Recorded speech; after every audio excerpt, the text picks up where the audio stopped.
Mes origines sont celles d'un enfant qui est venu des pays de l'Est.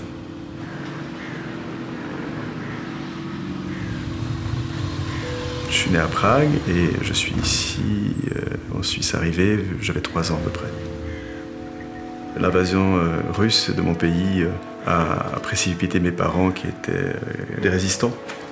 Mon père et ma mère avaient peur d'être appelés de force par la venue du KGB tchèque, qu'on appelle le SND. Donc c'était tout un périple avec des faux billets, des faux papiers pour arriver jusqu'ici, jusqu'à Genève, puis demander l'asile politique. À ce moment-là, c'était en 69.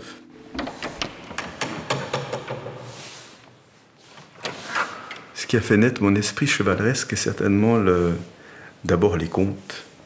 Quand on est enfant, on est bercé de contes. Mon père m'avait fait, quand j'étais tout petit, visiter en fait l'abbatiale à Romainmôtier.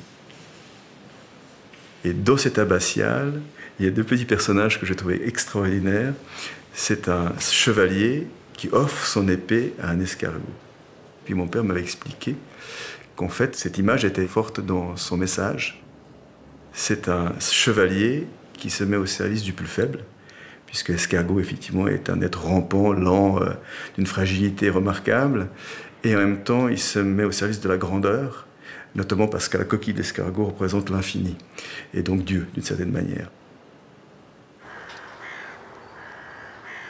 Et c'est vrai que cette image-là, elle m'a accompagné toute ma vie.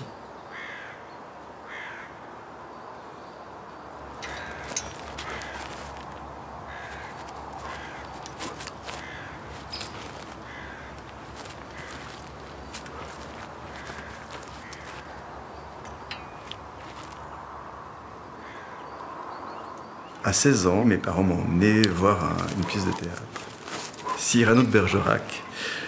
Et donc là, j'ai découvert la capacité du théâtre à émouvoir, à montrer le beau de l'humain, ou alors le très mauvais, mais dans un but positif, dans un but de réflexion.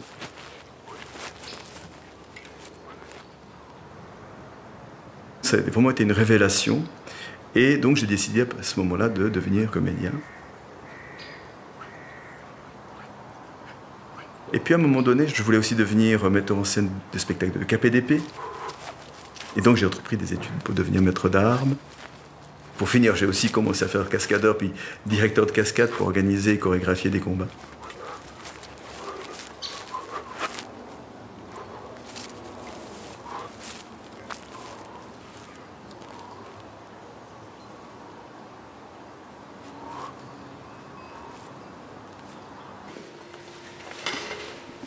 On y va.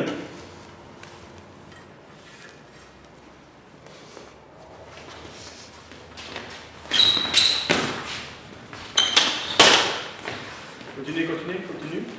Hop. Oh, magnifique. Très beau, tu vois. Parade, riposte. En plus, tu ne l'as pas fait avec le bouclier, tu l'as fait avec la lance. C'est très bien. Pougnaté. La part historique et la part artistique, notamment qu'on pouvait retrouver dans l'escrime, était vraiment quelque chose d'extrêmement important pour moi.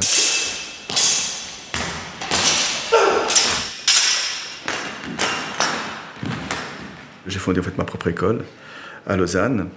Vous voulez en faire une dernière fois ? Avec des valeurs qui ne sont pas justement les valeurs qu'on a dans tous les sports, qui est ce rapport de compétitivité. J'avais créé une forme que je trouvais beaucoup plus intéressante, qui était la forme du partenariat. Et d'être ensemble à réussir quelque chose, et non pas être l'un contre l'autre pour essayer d'obtenir pour soi-même quelque chose. Le vrai enjeu, c'est un enjeu de guerre.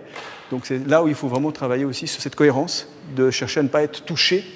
On est prêt ? Combattez.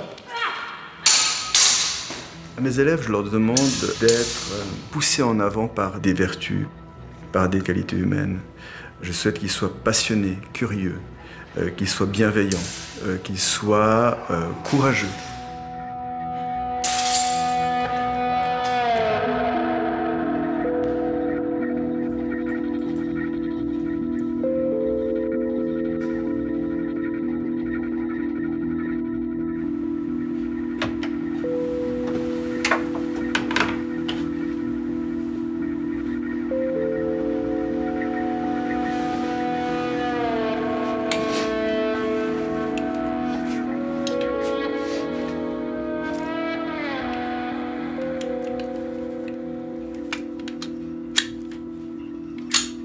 Les objets sont pour moi des véhicules d'histoire, et d'autant plus quand ce sont des objets qui vont ou qui ont été utilisés pour une création.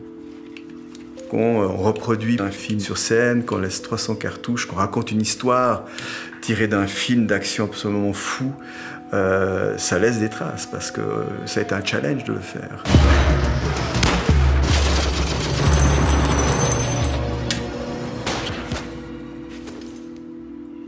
Ça me rappelle les premiers cours que j'ai donnés avec, il y a plus de 30 ans.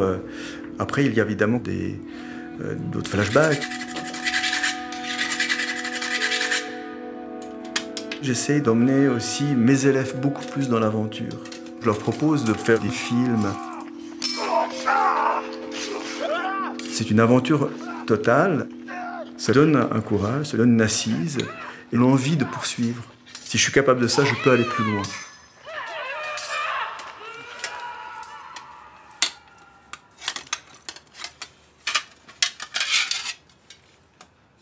On s'est rencontrés parce que j'avais un projet de film pour une femme qui devait danser, qui devait monter à cheval, donc ça c'était bon, mais qui devait aussi pratiquer l'escrime. Donc j'ai contacté Maître Yann Fantis. Je la trouvais absolument magnifique. J'habitais à Romainmôtier à ce moment-là, c'était vraiment un lieu important. Et c'est là qu'a commencé notre aventure de couple. Et nous sommes mariés 1 an après. On a le même univers artistique. Ça, c'est absolument fabuleux de partager ça avec la personne qu'on aime, parce qu'il me comprend tout de suite. Je crois le comprendre tout de suite. Et ça, c'est très, très important. J'ai continué à pratiquer l'escrime et je suis vraiment une besogneuse. Et puis, j'ai été petit à petit intégrée à l'équipe de cascadeurs à l'époque. On a fait aussi du cinéma, du théâtre, des opéras. En tout cas, moi, je me sens très reconnaissante et comblée.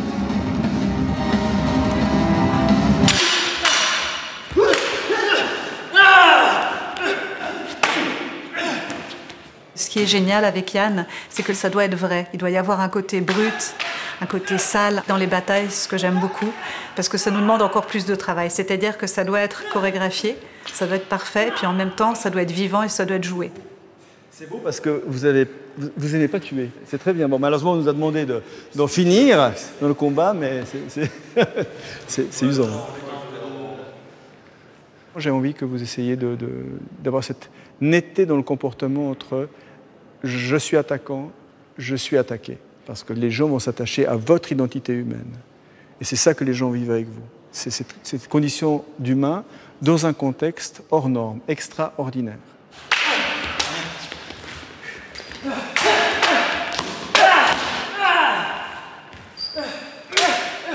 Quand on est attaqué, il y a quand même des choses... D'accord? Il y a quand même des éléments qui sont...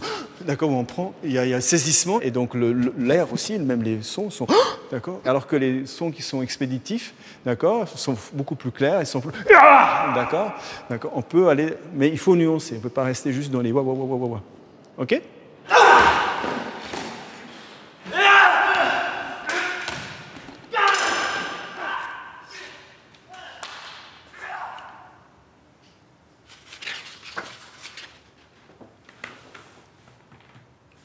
Le combat médiéval, comme tout combat, est une abomination.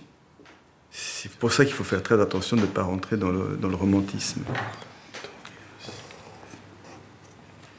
C'est l'art du crime, hein. J'entends, il ne faut quand même pas être bête, hein. Quand on porte une épée sur quelqu'un, un coup sur quelqu'un avec une épée, on n'est pas en train de l'embrasser. Cet escrime historique parle de nous, de notre évolution à travers le temps, de notre manière d'être belliqueux à travers le temps. On a en nous une immense part de rage. Je crois que la plus grande part de rage, et d'ailleurs celle qui fait frémir le monde aujourd'hui, c'est le sentiment d'injustice. La martialité ne sera jamais la solution, mais elle est une compréhension de notre nature qui nous permettrait peut-être d'éviter justement le pire et l'abominable.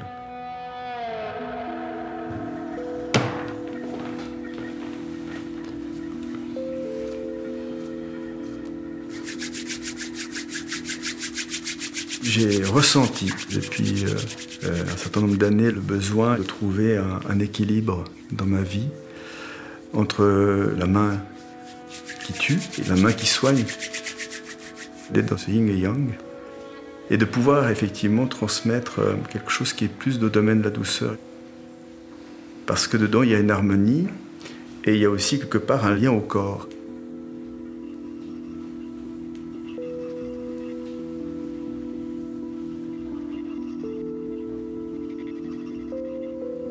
Lorsqu'enfant on est tombé, on a une peur massive lors d'une chute à vélo, lorsqu'on a même été quitté ou qu'on a subi le décès de quelqu'un. Tout cela s'imprime véritablement dans notre corps. Et donc je trouve ça absolument fascinant d'être des deux bords, d'avoir cette dynamique du corps en fin de compte dans la martialité et d'être simplement avec quelqu'un qui me raconte en silence son histoire à travers son corps.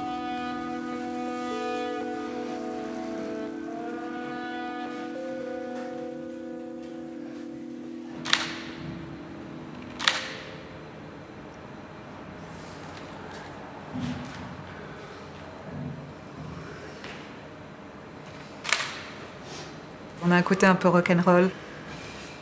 On essaye toujours de trouver des endroits différents, atypiques, que ce soit pour nos créations artistiques ou pour même une séance photo quand je vais faire du yoga. Le yoga, c'est ma passion et tous les jours je travaille. Mais je le fais avec bonheur. Le fait de pratiquer tous les jours me permet de mieux l'enseigner. Parce que plus vous irez loin, plus vous pourrez transmettre. Et ça veut dire que plus les gens, après vous, pourront transmettre. Ça, c'est très important pour Yann et moi, de ne pas justement garder l'information en se disant « voilà, moi je suis le maître en yoga ou en escrime, et puis eux, ce sont juste les élèves ». C'est vraiment de pouvoir leur transmettre pour qu'eux prennent un jour notre place. On n'est plus tout jeunes. Donc voilà, ça c'est un petit peu notre credo.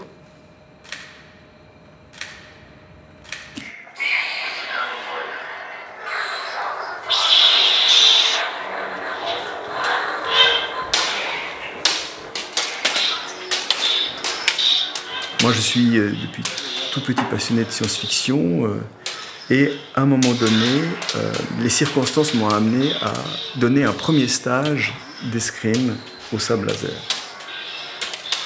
Et je me suis envolé dans les étoiles avec ça.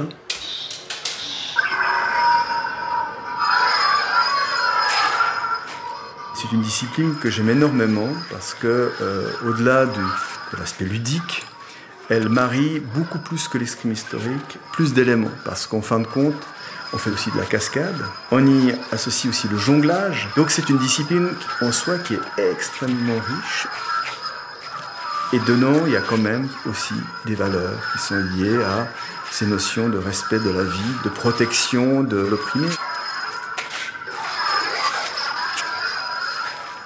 L'héroïsme est au rendez-vous tous les jours. Parce que tous les jours, on peut faire le choix d'apprendre encore plus, de s'éveiller encore plus, de se bonifier encore plus. Cette idée du mérite par la chevalerie, même avec un sabre laser, est fondamentale pour moi.